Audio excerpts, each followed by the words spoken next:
Namaste, welcome to Y News. The news sponsored by Vaira Family Restaurant, National Highway, Tetegunta. నోరూరించే వంటకాలు, అసలైన మసాలా దమ్ముతో అదిరిపోయే non veg రుచులు మీకోసం. విచ్చేయండి Vaira family restaurant, national highway, Tetagunta, Tuni మండలం, కాకినాడ జిల్లా.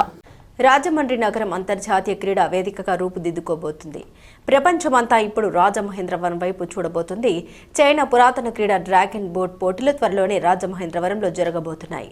భారతదేశంలో తొలిసారిగా ఆంధ్రప్రదేశ్ రాష్ట్రంలో నిర్వహించబడుతున్న ఇంటర్నేషనల్ డ్రాగన్ బోట్ లీగ్ 2026 పోటీలు రాజమండ్రి కేంద్రంగా నిర్వహించనున్నట్లు ప్రజాప్రతినిధులు, నిర్వాహకులు తెలిపారు. Think outside Indian kayaking and canoeing association సంయుక్త ఆధ్వర్యంలో మే 30-31 జూన్ 1వ తేదీలో జరగబోయే ఈ కార్యక్రమానికి సంబంధించిన లోగోను ఎంపీ దగ్గుబాటి పురంధేశ్వరి, షాప్ చైర్మన్ అనిమిని రవి నాయుడు ఆవిష్కరించగా, జెర్సీని బలరాం నాయుడు, ఎమ్మెల్యే ఆదిరెడ్డి శ్రీనివాస్, బొడ్డు వెంకటరమణ చౌదరి ఆవిష్కరించారు.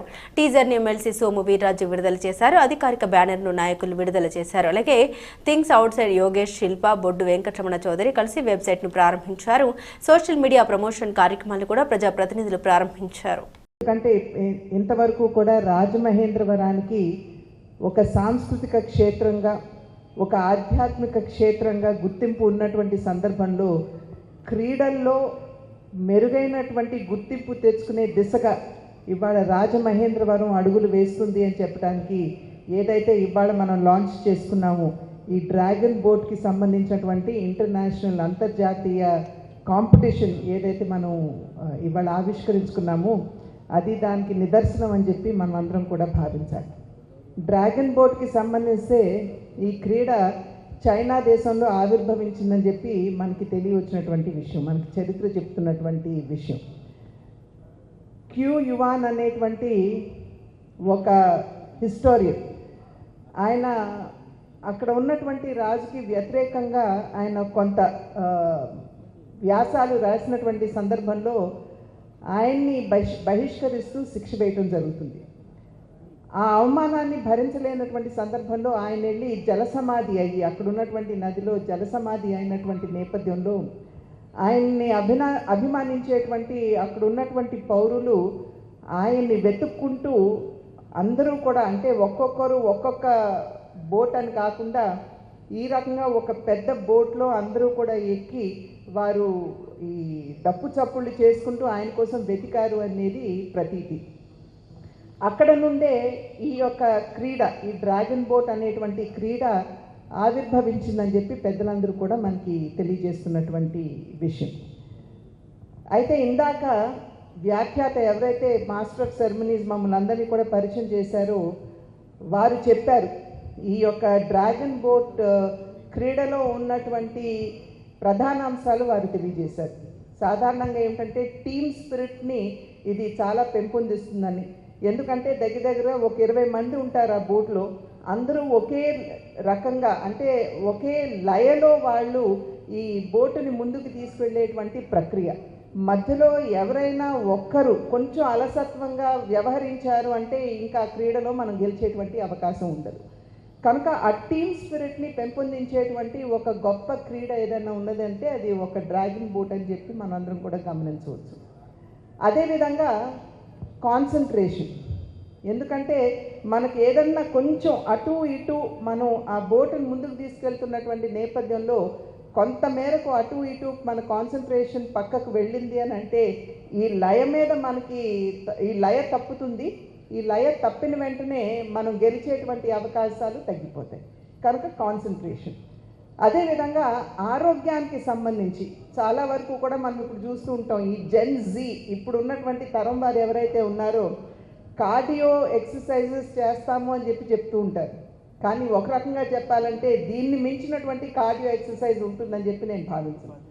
కనుక అన్ని విధాలా కూడా మనం చూసినట్లయితే ఈ డ్రాగన్ బోట్ అనేది, డ్రాగన్ బోట్ పోటీలు అనేవి నిజంగా మన రాజమహేంద్రవరానికి రావడం మనం అందరం కూడా దీన్ని స్వాగతించవలసినటువంటి విషయంగా భావిస్తూ రవి నాయుడు గారిని, ప్రదీప్ నాయుడు గారిని, ఎవరైతే ఈ క్రీడని ఇక్కడికి తీసుకురావడానికి వారి ముఖ్య భూమికని వారు తీసుకున్నారో వారిని ప్రత్యేకించి సభాముఖంగా నేను వారిని అభినందిస్తున్నాను. అదేవిధంగా మన దేశ ప్రధాని గారు కావచ్చు, నరేంద్ర మోడీ గారు కావచ్చు, మన రాష్ట్ర ముఖ్యమంత్రి వర్యులు కావచ్చు చంద్రబాబు నాయుడు గారు, అదేవిధంగా మన క్రీడామాత్యులు కావచ్చు కందులు దుర్గేష్ గారు, వీరు ముగ్గురు కూడా క్రీడలకి వేస్తున్నటువంటి పెద్దపీట మనం అందరం కూడా ఖచ్చితంగా గుర్తించవలసినటువంటి అవసరం చాలా ఉంది. International dragon boat league 2026 where culture meet sport సాంస్కృతిక రాజధాని అయిన రాజమహేంద్రవరంలో ప్రపంచ స్థాయి క్రీడకి ఒక వేదిక అవ్వడం అన్నది ఒక గొప్పటి అవకాశం. ఇందాకే సోదరులు శాప్ చైర్మన్ రవినాయుడు గారు చెప్పినట్లుగా ఊరికే అయితే ఇది ఇక్కడికి రాలా, ఎంతో కృషి, ఎంతో పట్టుదలతో ఈ క్రీడ ముమ్మాటికి రాజమహేంద్రవరానికే రావాలి అని గౌరవ ఎంపీ పురంధేశ్వరి గారు కానీ, సోదరులు శాప్ చైర్మన్ రవినాయుడు గారు కానీ, అలాగే ఈ రాష్ట్ర స్పోర్ట్స్ మినిస్టర్, కల్చరల్ మినిస్టర్ కేంద్రంతో అనుసంధానం చేసుకొని ఏదైతే ఖేలో ఇండియా ఫెడరేషన్ వారి యొక్క సహకారం, అసోసియేషన్ వారి యొక్క సహకారంతో ఇక్కడ తీసుకురావడం జరిగింది. అఫీషియల్ టీజర్ లోగో అన్ని లాంచ్ చేయడం జరిగింది.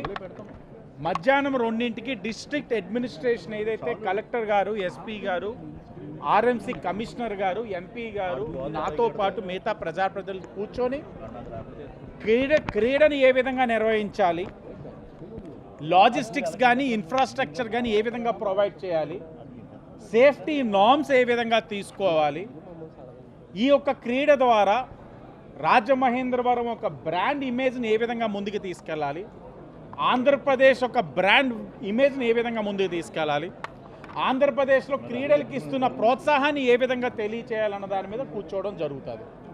తప్పకుండా ఇది గొప్ప అవకాశం. రాజమహేంద్రవరాన్ని ఎన్నికల ముందు మేము ఏదైతే చెప్పున్నామో కూటమి పోటీ చేసే ఆనాటి సభ్యులుగా, ప్రజాప్రతినిధులుగా పోటీ చేసిన సందర్భంలో కల్చరల్ హబ్గా, స్పోర్ట్స్ హబ్గా తీర్చిదిద్దుతామని హామీ ఇచ్చాం. స్పోర్ట్స్ హబ్ తీర్చిదిద్దడానికి అనుగుణంగా ఖేలో ఇండియా నుంచి 14 కోట్లు phase 2 multipurpose sports complex sanction అయింది, టెండర్ ఓపెన్ అయిపోయింది. ఫేజ్ 3కి 13 కోట్లు ఓవరాల్గా శాంక్షన్ కూడా అవ్వడం జరిగింది. ఎంపీ గారికి, శాప్కి ధన్యవాదాలు తెలియచేస్తూ ఇప్పుడు ఈ స్పోర్ట్ ద్వారా రాజమహేంద్రవరాన్ని నెక్స్ట్ లెవెల్ తీసుకెళ్ళబోతా ఉన్నామని కూడా తెలియజేస్తా ఉన్నాం. పట్టణ వేదికగా గోదావరి నది ఒడ్డున ఇంటర్నేషనల్ డ్రాగన్ బోట్ లీగ్ను ఈవెంట్ను నిర్వహించడానికి అధికారికంగా గౌరవ పార్లమెంటు సభ్యులు పురంధేశ్వరమ్మ గారు, అదేవిధంగా గౌరవ శాసనసభ్యులు యువ ఎమ్మెల్యే ఆదిరెడ్డి వాసన్న గారు, అదేవిధంగా ఎమ్మెల్సీ సోమ్ వీర్రాజు గారు, అర్బన్ డెవలప్మెంట్ చైర్మన్ వెంకటరమణ చౌదరన్న గారికి వీళ్ళ చేతుల మీదుగా ఈరోజు లీగ్ సంబంధించి లోగోను ఆవిష్కరించడం జరిగింది. దాదాపు 12 దేశాలకు సంబంధించిన ఇంటర్నేషనల్ ప్లేయర్స్ ఈ లీగ్లో పాల్గొంటారు. 1200 మంది డ్రాగన్ బోటుకు సంబంధించిన క్రీడాకారులు దీంట్లో భాగస్వాములు అవడంతో పాటు ఈ దేశానికి సంబంధించి, ఈ రాష్ట్రానికి సంబంధించి 35 టీములు దీంట్లో పాల్గొంటాయి. అంటే రెఫరీసు, కోచెస్, దాంతోపాటు ఎన్డీఆర్ఎఫ్ టీము ఇవన్నీ కలిపితే దాదాపు 3000 మంది రాజమండ్రిలో ఇక్కడ ఆ టీం నిర్వహించడానికి 3 రోజులు దాంట్లో భాగస్వాములు అవుతారు. ఇంతకుముందే ఎమ్మెల్యే గారు చెప్పినట్టు వాళ్ళు ముందుగా ఇక్కడే ప్రాక్టీస్ కూడా చేస్తారు. ఆ 10 రోజులు రాజమండ్రి అనేది కళలకు, సంస్కృతికే కాదు క్రీడలకు కూడా హబ్బుగా ఉండేలాగా ఉంటుంది. ఇదొక చారిత్రాత్మక ఘట్టం. దాంతోపాటు ఈ లీగ్ రావడం చాలా కష్టపడడం జరిగింది. ఈ లీగ్ ఊరికే రాలా, వేరే రాష్ట్రాలకు కేటాయించిన లీగ్ని ఇంతకుముందు చెప్పాం. ఇండోర్ స్టేడియం ఎమ్మెల్యే గారితో కలిసి ఓపెన్ చేస్తున్నప్పుడు